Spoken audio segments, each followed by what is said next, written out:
കർത്താവിൻ്റെ അതിപരിശുദ്ധ നാമം വാഴ്ത്തപ്പെടുമാറാകട്ടെ. ഇന്ന് നാം ചിന്തിക്കുന്നത് കൃത്യതയെക്കുറിച്ചാണ്. ഏൽപ്പിച്ചിരിക്കുന്ന ചെറുതും വലുതുമായ ഏതു ദൗത്യങ്ങളും കൃത്യതയോടെ ഓരോരുത്തരും ചെയ്യണമെന്ന് കർത്താവ് ആഗ്രഹിക്കുന്നു. പ്രത്യേകിച്ച് ആത്മീയ ജീവിതത്തിന് ഒരു കൃത്യത ഉണ്ടായിരിക്കണം. വിദ്യാർത്ഥികൾ സ്കൂളിൽ കറക്റ്റിന് ചെല്ലുന്നത് പോലെ, കൃത്യസമയത്ത് ചെല്ലുന്നത് പോലെ, ജോലിക്ക് പോകുന്നവർ കൃത്യസമയത്ത് കടന്നു ചെന്ന് ജോലി ചെയ്യുന്നത് പോലെ, ഇങ്ങനെ ഔദ്യോഗിക തലങ്ങളിലും എല്ലാ തലങ്ങളിലും ഒരു കൃത്യത ദൈവമക്കൾക്കുണ്ടായിരിക്കണം.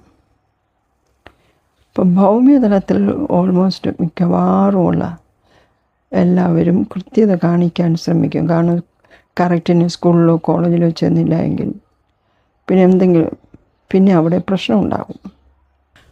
എന്നാൽ ആത്മീയ വിഷയങ്ങളിൽ ചോദ്യം ചെയ്യാൻ ആളില്ല എന്നൊരു തോന്നലാണ് കൃത്യതയോടെ കാര്യങ്ങൾ ചെയ്യാതിരിക്കുന്നത്.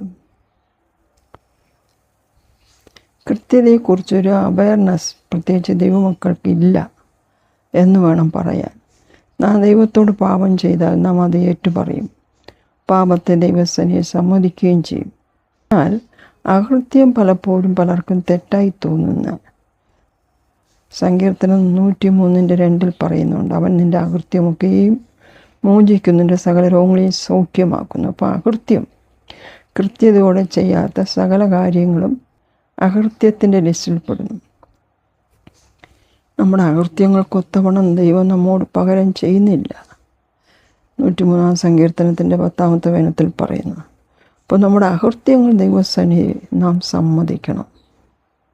ദൈവവചനം പഠിച്ചും ധ്യാനിച്ചും ദൈവവചനം കേട്ടും ദൈവവചനത്തിൽ ശ്രദ്ധ കേന്ദ്രീകരിക്കുമ്പോൾ പരിശുദ്ധാത്മ ഇടപെടുമ്പോഴാണ് അകൃത്യം എന്ന് പറയുന്നത് ദൈവസന്നിധിയിൽ പാപമാണ്.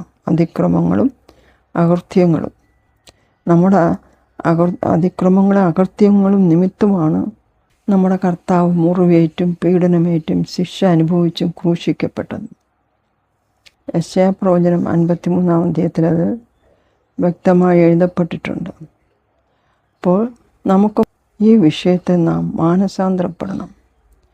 ദൈവം നമുക്ക് നൽകിയിരിക്കുന്ന ശിഷ്ടായുസ്സിൽ കൃത്യതയോടെ ദൈവം നമ്മെ ഭരമേൽപ്പിച്ചിരിക്കുന്ന എല്ലാ കാര്യങ്ങളും ദൗത്യങ്ങളും